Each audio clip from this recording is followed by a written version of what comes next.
इस छोटी सी कहानी के द्वारा आप जानेंगे कि ध्यान को आसान कैसे बनाया जाए। गौतम बुद्ध ने लगातार 6 वर्षों तक ध्यान को आसान बनाने का प्रयास करा। 7वें वर्ष में कहीं जाकर वे अपने ध्यान को आसान बना पाए, और जब उन्होंने ध्यान को आसान बना लिया तो घटना घट गई। किसी गांव में एक लड़का रहता था जो कि अत्यंत परेशान था।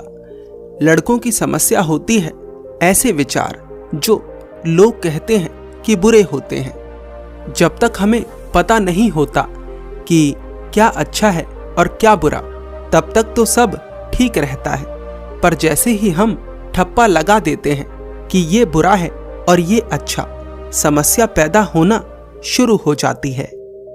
उस लड़के ने किसी से सुन लिया कि काम वासना बुरी चीज है और इसके बारे में सोचना और भी बुरा है।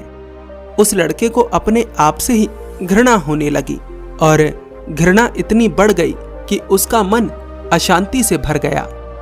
जब मन की अशांति बढ़ती है तो इसे शांत करने का विचार भी पैदा होता है, और मन को शांत करने का जो विकल्प हमें नजर आता है उसका नाम ध्यान होता है। उस लड़के को भी किसी के द्वारा पता चलता है कि ध्यान के द्वारा हम अपने विचलित मन को शांत कर सकते हैं, स्थिर कर सकते हैं। अब ध्यान करने में एक समस्या है। अगर आप ध्यान करने का सही तरीका नहीं समझते या ध्यान क्या है इस बात को सही से नहीं समझते, तो इसके द्वारा आपके मन की अशांति बढ़ जाती है। आपने प्रयास करा कि मन की अशांति कम हो जाए, लेकिन ध्यान करने से मन की अशांति बढ़ गई, जिसके कारण लोग ध्यान को बुरा समझने लगते हैं। उस लड़के के साथ भी ऐसा ही होता है। वह ध्यान करने का प्रयास करता है और ध्यान नहीं होता। ध्यान भला करने की चीज थोड़ी है, ये तो अपने आप होता है, बस आपको खुद को तैयार करना होता है। लगातार लंबे समय तक प्रयास करने के बाद उस लड़के ने मान लिया कि ध्यान समाधान नहीं है। ध्यान के द्वारा मन को शांत नहीं किया जा सकता। फिर उसे किसी ने बताया कि यहाँ से कुछ दूर एक पहाड़ी पर एक संत रहते हैं। वे एक ध्यानी हैं, और अगर तुम उनसे ध्यान सीखो तो तुम्हें अपने मन की अशांति से छुटकारा अवश्य मिलेगा। लड़का सोचता है कि इतना प्रयास तो कर ही चुका हूं, एक और प्रयास करने में क्या समस्या है। वह लड़का उन सन्यासी से मिलने के लिए निकल पड़ता है। पहाड़ की ऊंची चढ़ाई होती है, पर लड़का अपने दृढ़ संकल्प के साथ उस चढ़ाई को चढ़ जाता है।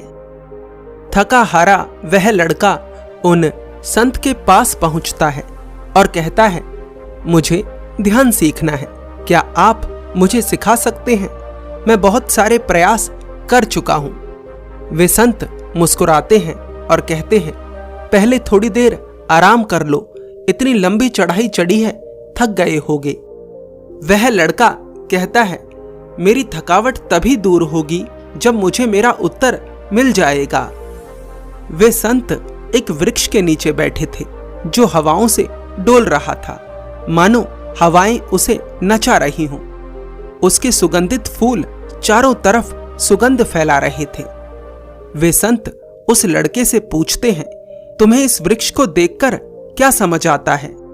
वह लड़का देखता है और कहता है, ये पेड़ सुंदर है, इसके पुष्प सुगंधित हैं, हवाओं के द्वारा ये झूम रहा है, लगता है ये आनंदित है।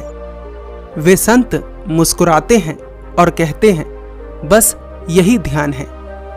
ये वृक्ष इसलिए नहीं नाच रहा कि इसे नाचना चाहिए, इसके पुष्प सुगंध इसलिए नहीं फैला रहे कि इसे सुगंध फैलानी चाहिए, ये प्रसन्न इसलिए नहीं दिख रहा कि इसे प्रसन्न रहना चाहिए, ये बस है। जो हो रहा है ये उसके प्रति समर्पित है, इसकी खुद की कोई इच्छा नहीं, बस यही ध्यान है। जब तुम ध्यान में बैठते हो तो अपनी समस्याओं के बोझ को लेकर बैठते हो, सोचते हो कि ये भी समस्या हल हो जाए, ये भी समस्या हल हो जाए, ये भी समस्या हल हो जाए। इस तरह से तुम ध्यान नहीं करते अपनी समस्याओं में ही उलझे रहते हो। तुम बाहर से ये दिखा सकते हो कि तुम कुछ नहीं सोच रहे हो, लेकिन भीतर तुम्हारी समस्याएं ही चलती रहती हैं। तुम उनके बारे में ही सोचते रहते हो। ये वृक्ष इस समय कोमल हवाओं का आनंद ले रहा है। ये ना तो अतीत में आई हुई आंधियों से पीड़ित है और ना ही भविष्य में आने वाले ओलों से भयभीत है। ये बस आनंदित है, सुगंधित है। अगर इसके भीतर भय या दुख होता तो ये सुगंध नहीं फैला पाता। ये वृक्ष एक ध्यानी है। इससे ध्यान करना सीख लो। अगर इससे ध्यान करना ना सीख सके तो किसी से ध्यान करना ना सीख सकोगे। ध्यान का अर्थ है समर्पण। जिस प्रकार ये वृक्ष धूप को समर्पित है, हवाओं को समर्पित है, वर्षा को समर्पित है, ओलों को समर्पित है, आंधियों को समर्पित है, चाहे कैसी भी स्थिति हो ये वृक्ष समर्पित है। ध्यान भी ऐसा ही है।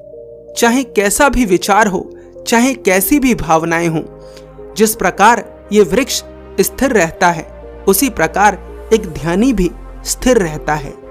तुम कैसे बैठे हो, कैसे सांस ले रहे हो, इससे भी ज्यादा आवश्यक है कि तुम्हारे भीतर के भाव कैसे हैं। क्या तुम बाहर पक्षियों की आवाज को सुनकर आनंदित हो रहे हो? क्या तुम्हें बाहर की कोमल हवाएं आंदोलित कर रही हैं? क्या तुम इस प्रकृति के सुर को सुनकर झूम रहे हो? अगर तुम ऐसा कर पा रहे हो तो तुम ध्यान की तरफ बढ़ रहे हो। ध्यान बलपूर्वक नहीं किया जाता, आनंद पूर्वक किया जाता है।